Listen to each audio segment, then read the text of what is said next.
você repor hormônios não causa câncer. Agora, a ausência de reposição hormonal pode sim predispor diversos tipos de câncer, além de a suplementação, a reposição hormonal, ela previne, né, o declínio cognitivo, previne que tenha osteoporose, diminui o risco de doenças cardiovasculares, perda de massa muscular, tudo isso influencia. Então, você sabendo, determinando esse início de falência dos hormônios, você já pode indicar porque você vai melhorar a qualidade de vida e vai prevenir que a pessoa tenha doenças muito graves no futuro.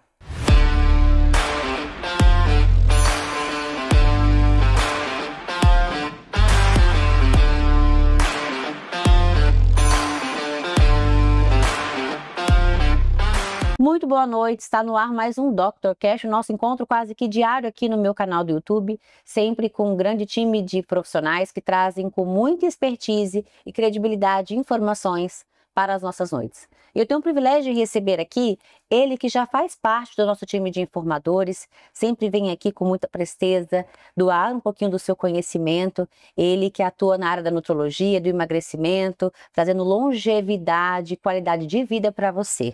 Dr. Caio Monteiro, muito bem-vindo, é um privilégio recebê-lo aqui. Muito obrigado, como é bom estar aqui de novo com você. Muitas novidades para 2026, né? Muitas novidades. Está atendendo em Sinop, Cuiabá, fala um pouquinho da sua rotina, que eu sei que é corrida, porque é difícil trazer ele aqui para gravar, viu, gente? Eu atendo em Cáceres, atendo aqui em Cuiabá, estou atendendo em Sinop também no momento. Então a gente está tentando, assim, organizar a agenda. Então, que legal. E nas horas vagas está estudando, né, Caio? Estudar, né? O médico tem que estar se atualizando sempre, né? Para trazer o conhecimento, tá sempre se expandindo. Então tem muita coisa nova surgindo, então a gente sempre tem que estar indo atrás. Caio, você achou que quando você formou, você achou que ia ser tão desafiador ser médico como é nos dias de hoje? Porque hoje não é só atuar na medicina. Você faz curso na área de gestão, de marketing, de posicionamento. Como que é essa nova realidade? Como que você enxerga isso? É interessante que eu estava conversando isso com um colega esses dias, que como mudou nos últimos anos. Eu me formei em 2018 e desde então a gente percebe que teve um movimento diferente em relação a como você deve ser um médico hoje, para você ter um destaque, né, ser referência em alguma área. Quando você está na faculdade, por exemplo, você não tem que se importar em questões de gestão. Eles não ensinam gestão, a questão de posicionamento nas redes sociais. Isso tudo vem acontecendo muito mais intensamente nos últimos 5 anos. Então você está sempre preparado, se inovando nessas novas tendências, é muito importante. A gente tem que estar se reinventando, né, a cada dia, para que a gente poder, de fato, alcançar de forma mais efetiva aquelas pessoas que tanto precisam do nosso conhecimento, da nossa expertise. Certeza. Eu falo que é desafiador para vocês, mas hoje a medicina, ela apresenta muito mais oportunidades para vocês de crescimento, né? Então hoje, você visualizando o seu consultório, a sua clínica como uma empresa, você consegue gerar escalabilidade, consegue fazer o negócio girar além da sua mão de obra, né? Isso. E isso também é um lado positivo, né? Requer um pouco mais de dedicação de vocês nessa parte da gestão, né? De conhecer um pouco mais essa questão empresarial. Mas eu falo que dá mais liberdade. Então, quando você pega o fio da meada, vocês ganham mais liberdade na profissão. Com certeza. Isso é muito interessante você ter abordado esse ponto, porque quando você sai da faculdade sem ideia nenhuma de gestão, de como gerir pessoas, né, os soft skills, os hard skills, que você tem que desenvolver para você ser um médico empreendedor, isso é fundamental. E isso realmente, quando você busca investir no próprio consultório, no próprio negócio, você busca não somente um ganho maior, mas você busca mais qualidade de vida, você não ficar preso a horas e horas de plantão, e você vendendo a sua hora de trabalho. Então você podendo escalar o seu negócio, você pode trabalhar na medicina com mais qualidade, mais tempo. Isso reflete diretamente no seu tipo de atendimento para o paciente. O resultado do paciente é muito melhor. Com certeza. Pensa, um médico que ele atende 8, 10 pacientes por dia não vai ter a mesma qualidade de atendimento de um médico que atende 4, 5. Porque você tem um tempo ali de escuta ativa, de se identificar de fato com a necessidade, o problema daquele paciente. Então, você consegue ter mais tempo de dedicação e planejamento para esse paciente. Exato. Isso, inclusive, é um ponto de objeção quando o paciente ele vem perguntar por que eu não atendo o plano de saúde. Justamente eu falo, olha, o plano de saúde exige uma quantidade mínima por dia de pacientes, naquela rotina, um paciente atrás do outro. Então, você tendo o espaço, né, aquele horário totalmente reservado para o paciente, você tem mais tempo de escutar, não ficar tão importando em acelerar alguns processos e acaba não abordando de fato a história dele, como ela deve ser abordada. Então isso gera uma conexão médico-paciente melhor e você acaba levando... na consulta você acaba usufruindo mais de todo aquele momento com o paciente. Eu falo que nós temos hoje um número seleto de pessoas, que é a geração Healthiness, né, e Wellness, que são pacientes que eles não estão em busca de preço, eles querem longevidade, qualidade de vida, querem percepção de valor. Então, são pessoas, pacientes que eles hoje estão em busca de lugares que ofereçam essa qualidade de vida, essa longevidade. Eles não querem gastar com medicamentos, eles querem investir na longevidade. Isso, você tem percebido, isso é muito interessante esse ponto que você abordou, porque você percebe que essa tendência não é só aqui, é uma tendência mundial. Quando você olha os grandes empresários, bilionários, eles têm investido muito na saúde, então eles têm levado a saúde como um dos seus principais ativos. E eu sempre falo isso para os meus pacientes, olha, você precisa investir na sua saúde, é o seu principal ativo, porque tendo saúde, você performa melhor no seu trabalho, você se relaciona melhor em casa, isso tudo... Sim. Você se relaciona em todos os âmbitos da sua vida com uma saúde em dia. Então você precisa estar sempre cuidando da sua saúde como um objetivo principal. E eu falo assim, alta performance não é você ser um atleta de ponta. É você ter a capacidade física e mental para decidir de forma mais assertiva, você ter disposição para aquela jornada que você está se dispondo a ter. Então isso tudo, trabalhar em alta performance é trabalhar com os hormônios em dia, sua alimentação em dia, sua rotina em dia, tendo um sono de qualidade. Isso é alta performance. Com certeza. E aí você vai fluir em todas as suas áreas, né? Com certeza você vai fluir muito melhor em todas as suas áreas aí, independente de qual ela seja. Eu falo que não perde quem investe em qualidade de vida, ó.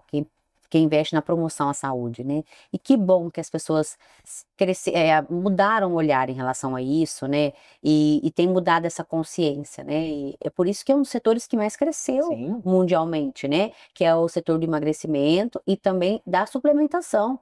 Foi um dos setores que mais cresceram nos últimos anos e as perspectivas para os próximos anos são muito positivas para esse segmento, né, Caio? Isso, então assim... Mudança de mentalidade. Mudança de mentalidade. Então, a gente percebe justamente que nos últimos anos teve um crescimento, né? As pessoas têm tido essa mudança de mentalidade.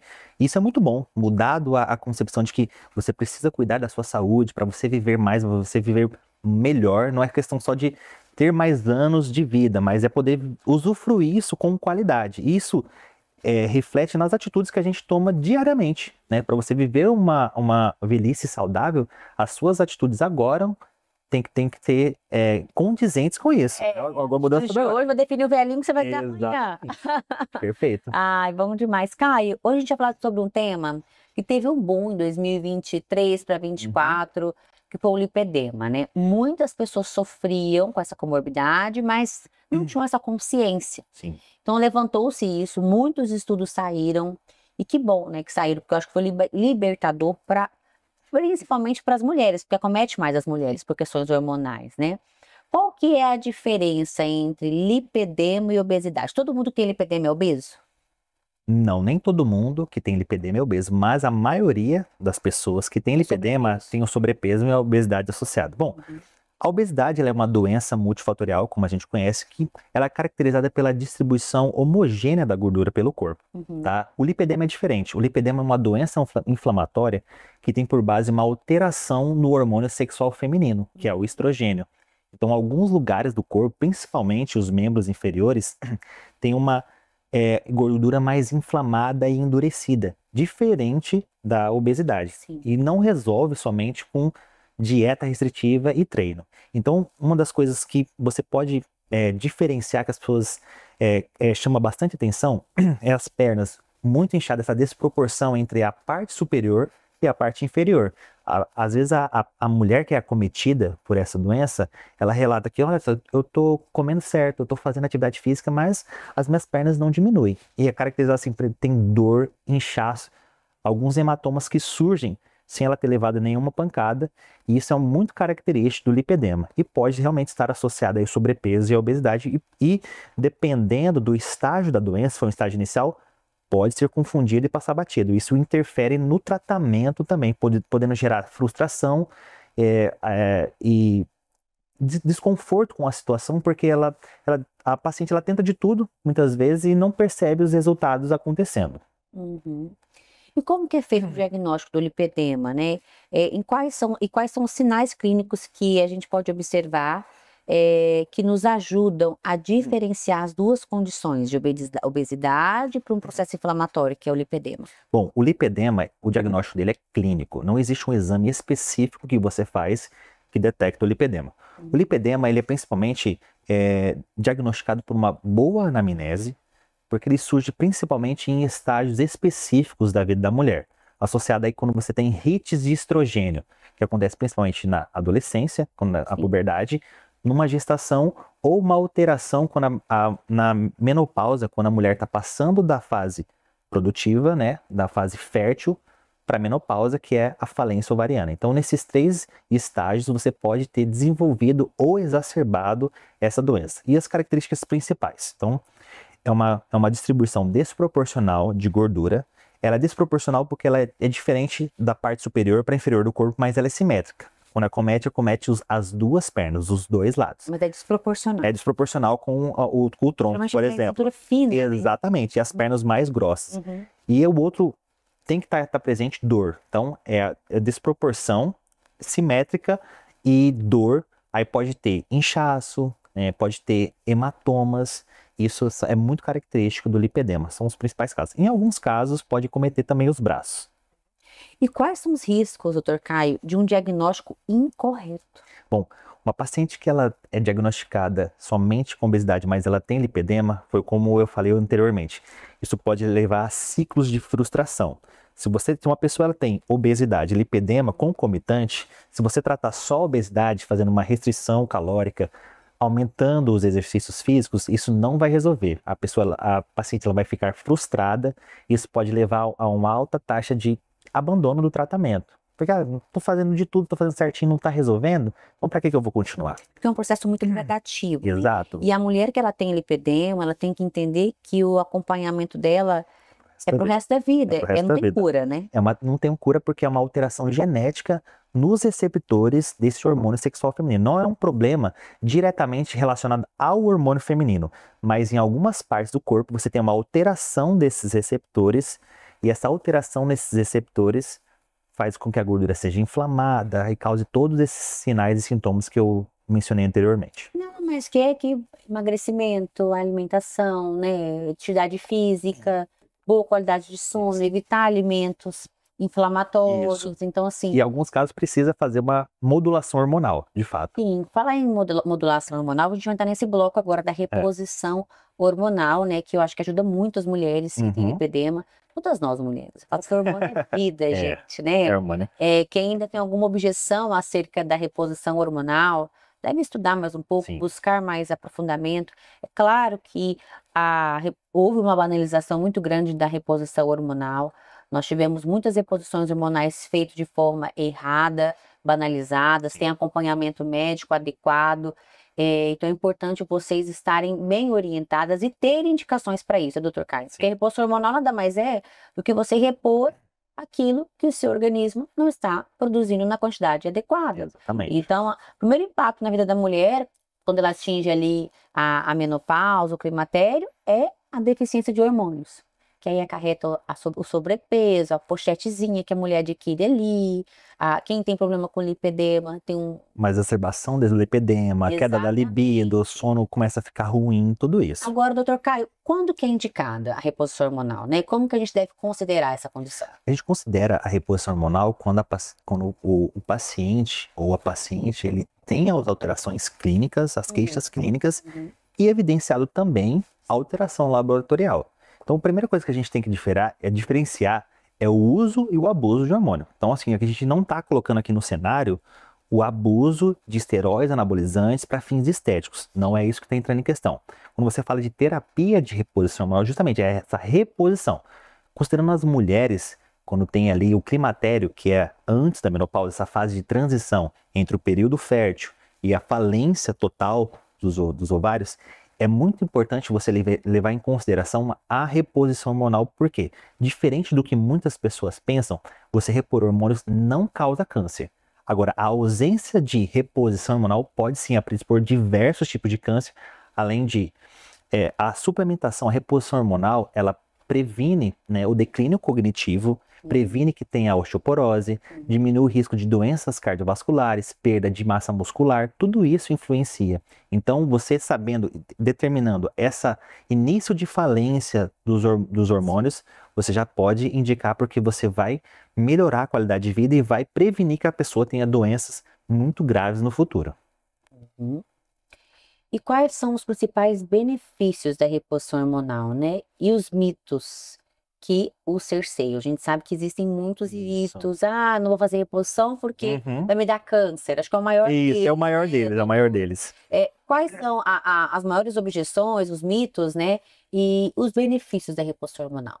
Bom, os benefícios, eles são imensuráveis, imensos. Então, se você considerar, exemplos mais práticos do dia a dia. Repondo os hormônios, você tem mais disposição, melhora a libido, o sono, ele melhora absurdamente. E aí, pensando já em longevidade, então você previne doenças cardiovasculares, você diminui a chance, principalmente das mulheres, de ter osteoporose, porque o hormônio sexual feminino protege a massa óssea, a massa muscular. Então, isso tudo entra nessa gama de benefícios que a reposição hormonal bem indicada pode fazer. E a via de administração, existem muitas. Você pode repor via oral, via transdérmica, via implantes hormonais. Então, cada paciente, cada caso, essa via de reposição vai ser determinada conforme a necessidade de cada paciente. Perfeito. Prevenção em campanhas de saúde, né? Nós estamos num período muito importante, né? Outubro Rosa finalizando, entramos aí no Novembro Azul. Isso. Qual que é a importância desses exames preventivos, né? E por que a prevenção é de fato o melhor cuidado? Você teve a mamãe que acabou de terminar um tratamento oncológico, né? Eu tive um esposo também que passou por um tratamento oncológico. Estamos aqui com 12 experiências, Outubro Rosa e Novembro Azul. Isso. E a gente sabe, eu falo que o sucesso do tratamento do meu esposo se deu ao diagnóstico precoce. Eu acho que da sua mãe também, né, Caio? Isso. Então fala um pouquinho pra gente. A gente tem propriedade para falar sobre isso. Sim, eu acho muito, muito importante, né? Tanto o Outubro Rosa como o Novembro Azul, eu tava lendo um pouquinho mais sobre como é que foi desenvolvido esses marcos que hoje são mundiais, né?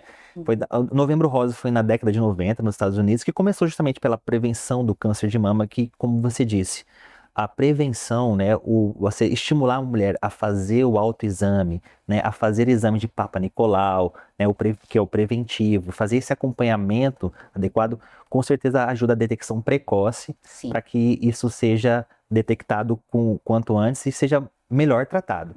E do homem surgiu, se não me engano, em 2003, na Austrália, quando os homens eles ficavam o mês de novembro inteiro sem fazer a barba, né? E aí com isso se expandiu para o restante do mundo como se fosse a prevenção do câncer de próstata, mas também hoje em dia tem uma conotação diferente, tanto o Outubro Rosa como o Novembro Azul, que antes era para prevenção principalmente do câncer de mama e do câncer de próstata, mas eu acho que hoje vem com uma visão mais holística, né? Para saúde do homem como um todo, saúde da mulher como um todo. Isso que é interessante. O homem normalmente ele se cuida menos do que a mulher em relação à saúde. Então, o Novembro Azul ele veio como assim uma importante lembrete de que o homem precisa fazer na época adequada o exame de sangue do PSA, quando for a data adequada fazer o exame de toque, mas também de cuidar das outras coisas que influenciam na queda de testosterona, baixa libido e também prevenção de suicídio. Então, o Novembro Azul ele veio com todo hoje em dia tem toda essa conotação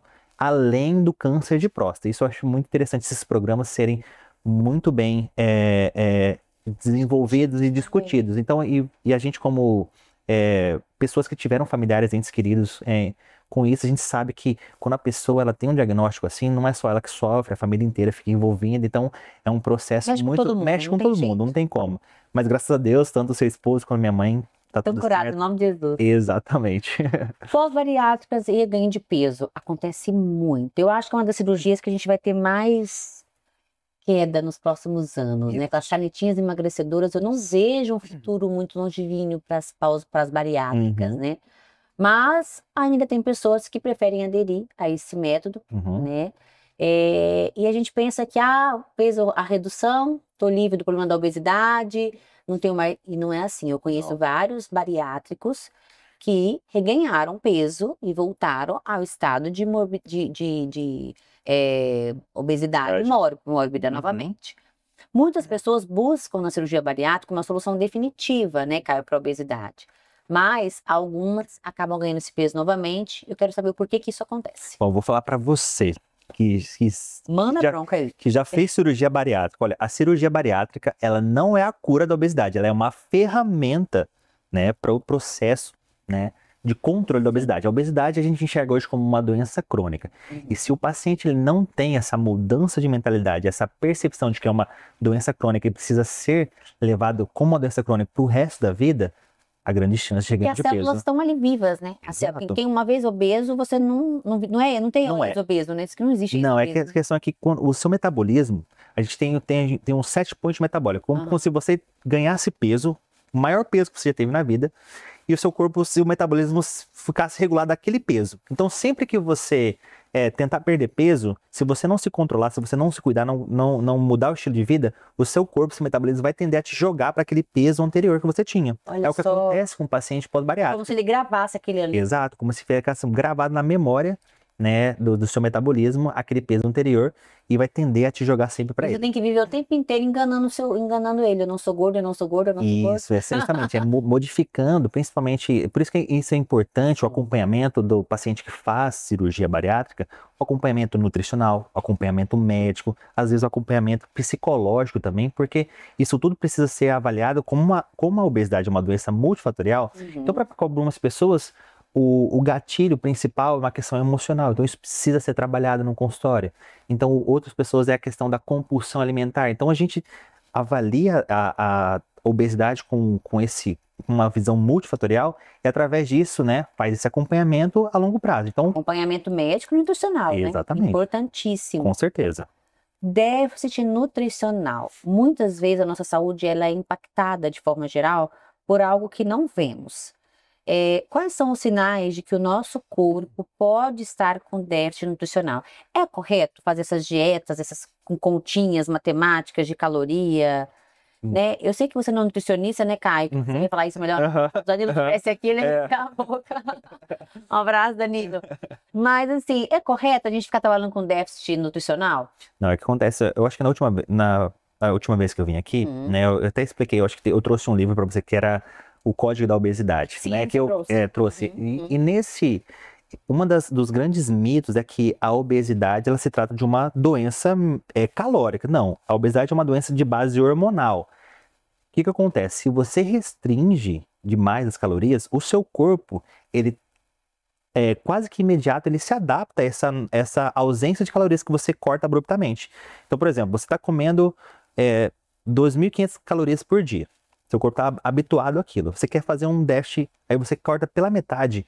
Quase que imediatamente, poucos dias depois, o seu metabolismo ele também diminui para equilibrar compensar aquela falta de energia.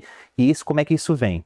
Vem com uma redução, às vezes, da temperatura corporal, dos batimentos, o pensamento lentificado. E esses déficits nutricionais, associando aí agora o quadro de paciente pós-bariátrico. Você sentir fome, né, o mecanismo de fome controlado por hormônio, a gente sente, né? A barriga dói, você fica mais irritado. Existe essa fome é percebida. Agora, como você tem um déficit nutricional, por exemplo, nos pacientes pós-bariátricos, a gente tem um termo que a gente chama de fome oculta. Fome oculta é aquela fome que você às vezes se alimenta, mas o seu corpo não está absorvendo. Então, não está absorvendo vitaminas, não está absorvendo minerais. Isso pode ser refletido como um cansaço crônico, uma fragilidade capilar, uma fragilidade das unhas, sono mal dormido, alterações de humor, porque você não tá, às vezes você está se alimentando, mas não está se nutrindo. Então é diferente, você está comendo e estar se nutrindo. Então um paciente pós-bariátrico, que a gente estava falando anteriormente, precisa levar isso em consideração porque a capacidade absortiva dele está alterada. E se ele não fizer esse acompanhamento, ele vai ter esses déficits nutricionais, né, que inevitavelmente por causa dessa dificuldade de absorção. Uma frase muito popular, né, e verdadeira que a gente escuta falar muito agora nos últimos tempos, que é o intestino é o nosso segundo cérebro, né?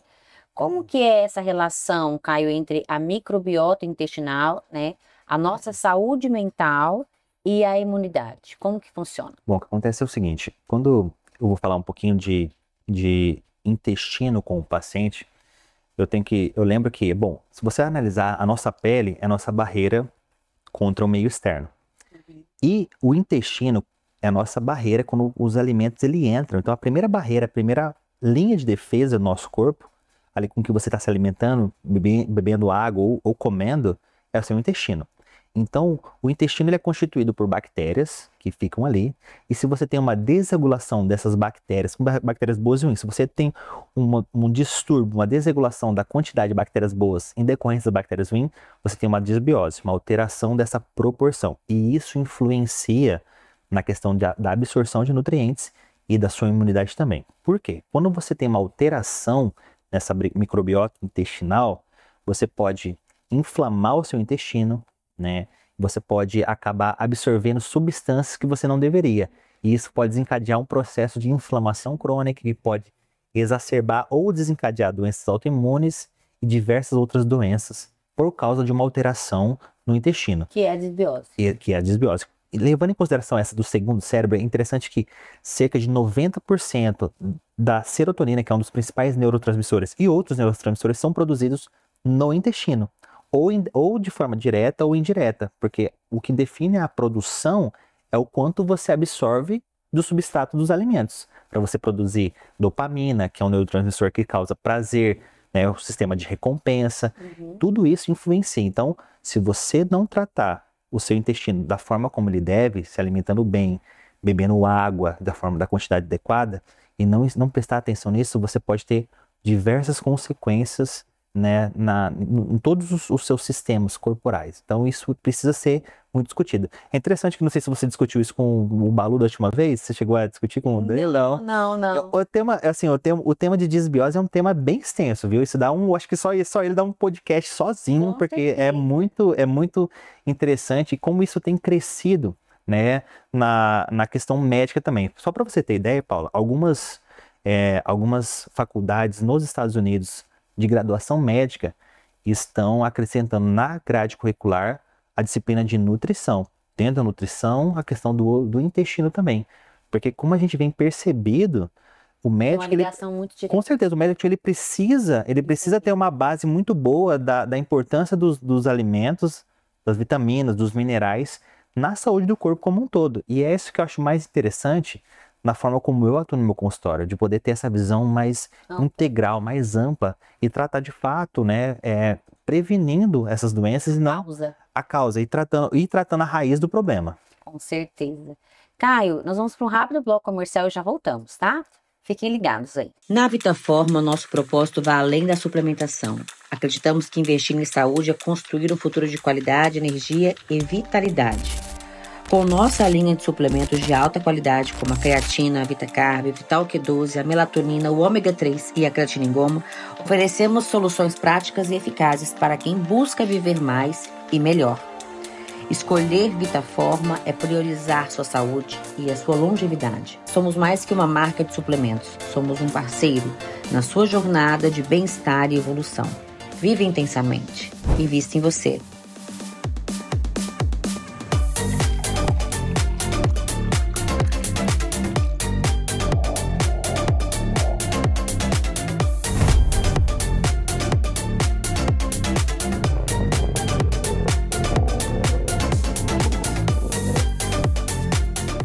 Vitaforma, uma nova forma de viver a vida. Conheça a farmácia de manipulação Splendore.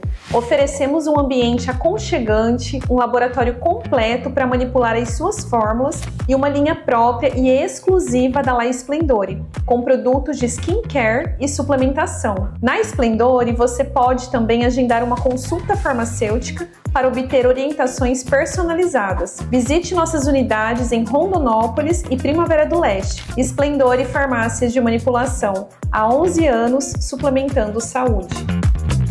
Cuiabá se transforma com a força e a qualidade da CGP Pré-Moldados. Nossas estruturas pré-moldadas são projetadas e fabricadas com a mais alta precisão, seguindo rigorosos padrões de engenharia e a expertise de décadas do Grupo Panucci. A CGP faz parte do Grupo Panucci Pré-Moldados, que possui a certificação internacional ISO 9001, sinônimo de experiência e confiança desde 1986. Na CGP, unimos tradição e inovação para construir o futuro de Cuiabá. Nossos galpões e barracões são feitos sob medida para o seu negócio, com a garantia de quem entende do assunto. CGP Pré-Moldados, a sua melhor escolha em Cuiabá. Entre em contato e faça um orçamento. Voltamos. Você que está chegando agora por aqui, eu aconselho voltar esse conteúdo para o início, porque hoje a temática está muito especial. Falamos sobre vários assuntos com o Dr. Caio Monteiro, ele que atua na área da nutrologia, emagrecimento, longevidade. Falou sobre lipedema, sobre o ganho de peso por pós-bariátrico, enfim, gente. Imposição hormonal. Tá recheado esse podcast, então voltem aí para o início e acompanhem na íntegra, tá? Doutor, voltando aqui para o assunto sono e metabolismo. Outro fator crucial para, né, no ganho de peso, na obesidade. A gente sabe que influencia muito a questão do sono e do metabolismo. Vou fazer uma pergunta que todos já fizeram, acho que para você, né? Dormir mal engorda?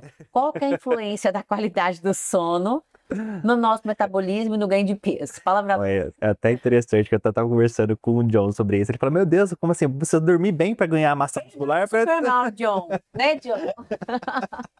Mas olha, é fundamental porque olha, os hormônios, né, tanto a leptina como a grelina, que são hormônios que controlam a fome e a saciedade, são regulados durante o sono. Então, nas fases, o sono ele tem fases, né? Nas fases mais profundas, vários hormônios eles são produzidos, liberados também. Por exemplo, o GH, que é o famoso hormônio do crescimento, ele regula a produção e liberação de testosterona e redução do cortisol, que é o hormônio do estresse. Então, se você não tem um sono de qualidade, você não produz testosterona de forma adequada e você não regula o cortisol de forma adequada, assim como os hormônios responsáveis pela fome e pela saciedade. Então, se você não tem um sono de qualidade, você tende a ter mais fome, você desacelera o seu metabolismo e isso predispõe a você engordar, tá? Além de que se você não tem um sono de qualidade, você começa a ter um quadro altamente associado a isso, a uma inflamação crônica subclínica, né? Que com o passar do tempo, isso pode predispor a outras doenças também ao longo do tempo. Qual que é a relação do sono com o equilíbrio hormonal e a saúde mental, cara? Exato. Se você não tem um sono de qualidade, você não produz de forma adequada neurotransmissores, esses hormônios também que influenciam. Você é uma pessoa mal-humorada. Você fica, olha, o sono ele é fundamental para você que faz academia, para você que treina, tá fazendo dieta certinho. Se você não dormir, você não vai ter resultados efetivos, porque durante o sono o projeto vai naufragar. Durante o sono é que você recupera a massa muscular, né? É o que a gente chama de sono anabólico. Inflamação silenciosa, né? Para fechar com chave de ouro esse bate-papo. É um tema que é uma verdadeira bomba relógio para a saúde, né? O que é a inflamação silenciosa e o que o nosso corpo pode estar sinalizando através de uma inflamação? Bom, inflamação silenciosa. Bom, o que a gente conhece como inflamação? O que a gente mais sabe de inflamação é, por exemplo, quando você bate o braço, fica vermelho, incha, dói. Quando você lida com inflamação silenciosa ou aquela inflamação subclínica, é aquilo que às vezes não é percebido nos exames. Às vezes o seu corpo, você está se alimentando mal, tendo uma rotina sedentária, dormindo de forma inadequada. O seu corpo ele vai entrando num processo de estresse crônico. E isso vai liberando substâncias no corpo que vai causando uma deteriorização do seu metabolismo a longo prazo. Como, por exemplo, aumentando a resistência à insulina. E aí, isso aumentando a resistência à insulina, você aumenta o nível de hormônios de estresse. Você começa a ter dificuldade de emagrecer. Isso vai gerando um efeito dominó. Então, essa inflamação crônica e subclínica, ele pode ser apresentado como diversos sinais. Um cansaço, alterações hormonais, algumas doenças autoimunes podem surgir ou se exacerbar com isso. Sim. E isso às vezes não é palpável nenhum exame, não tem um exame específico que mede isso, né? Então a gente trabalha com essa informação sistêmica subclínica de uma forma principalmente comportamental, né? Mudando o estilo de vida, mudando a alimentação para uma alimentação mais saudável, livre de industrializados, estimulando. Olha, quando a gente fala de atividade física, não é da boca para fora, tá? Não é modinha do momento. Fica musculoso. Não é. Lógico que vem, É claro, bônus, né? assim, o bônus, a estética, ela vem de bônus, mas a atividade física, ela é fundamental, ela molda a epigenética. O que eu falo para os pacientes? Inclusive relacionado a alguns tipos de câncer, tá? Você fala, doutor, eu tive um familiar com câncer na família, eu vou ter, olha, muitas coisas são de base genética. O câncer é uma delas, uma base multifatorial, genética também, multigênica no caso. Só que o que modula a expressão ou não desse gene é a epigenética, ou seja, os hábitos de vida. Então, o que é a epigenética? Está acima da genética. Para que um gene ele se transforme de fato numa doença oncológica, para ele se expressar, você precisa ter o ambiente associado. Então, o ambiente, os seus hábitos de vida, eles influenciam muito mais em algumas doenças do que a questão genética. Então, você pode ter um caso na sua família. Se você modificar a sua epigenética, se alimentando bem, se exercitando, tendo um sono de qualidade, talvez aquilo nunca se expresse no seu corpo. Então, isso é mais importante e é algo que você pode modificar. Uhum. Com certeza. Doutor Caio, sempre muito bom receber você aqui. Eu agradeço a Hoje oportunidade. foi um podcast recheado de informações de extrema qualidade e importância. Então, eu aconselho vocês a assistirem novamente, compartilharem. Se você não é inscrito nesse canal, se inscreva para sempre estar por dentro de todos os conteúdos que são anexados aqui, quase que diariamente. Eu quero que você deixe uma mensagem final para quem está nos acompanhando. Final de ano está chegando. Tá chegando. Vem muitas festas, confraternizações. Sim. Tem muita gente aí no processo de emagrecimento, pessoas lutando contra o peso. Deixe um recado para quem ainda não teve essa chave virada, ou para quem está pensando em dar esse passo rumo à longevidade, à qualidade de vida, ao bem-estar, né? Para que possa aí garantir que o 2026 seja um ano ainda mais leve, em todos os sentidos e melhor. Bom, eu vou falar para você então, que está agora com um projeto, digamos, verão. Não faça da sua saúde simplesmente um projeto de estação. Faça isso como um projeto de vida. Esse final de ano ele é muito caracterizado por festas que você vai encontrar familiares, vai viver um clima gostoso, né? Um clima ameno, um clima de confraternização. Verdade. Então, para que você possa ter isso por muito e muito tempo, você pode levar a sua vida inteira assim, cuidando dos seus hábitos de vida, da sua alimentação, para que você não precise ficar fazendo isso de tempo em tempo. Para que isso se torne normal, um hábito natural. Faça parte da É sua vida. isso que vai fazer diferença, é isso que vai determinar o tipo de vida que você vai levar daqui para frente. Isso que é o mais importante. Não faça então da sua saúde um projeto de temporada, de estação, mas leve isso para sua vida inteira, que com certeza é isso que vai fazer a diferença. Com certeza. Obrigada, Caio. Eu que agradeço. Muito bom receber você aqui. Parabéns pelo trabalho, pelo empenho, pela dedicação. Acompanho a sua correria da Amanda, né? Vejo que vocês vêm se empenhando, dedicando para oferecer uma medicina de qualidade, para oferecer o melhor para os seus pacientes. Sim. E tá no caminho, tá? Parabéns. Obrigado. Vocês que nos acompanharam, eu falo sempre que a informação ela só começa aqui, ela continua através de você, que pode compartilhar e replicar esses conteúdos com amigos e familiares. Eu espero vocês aqui amanhã, nesse mesmo horário, com mais um Dr. Cast. Até lá!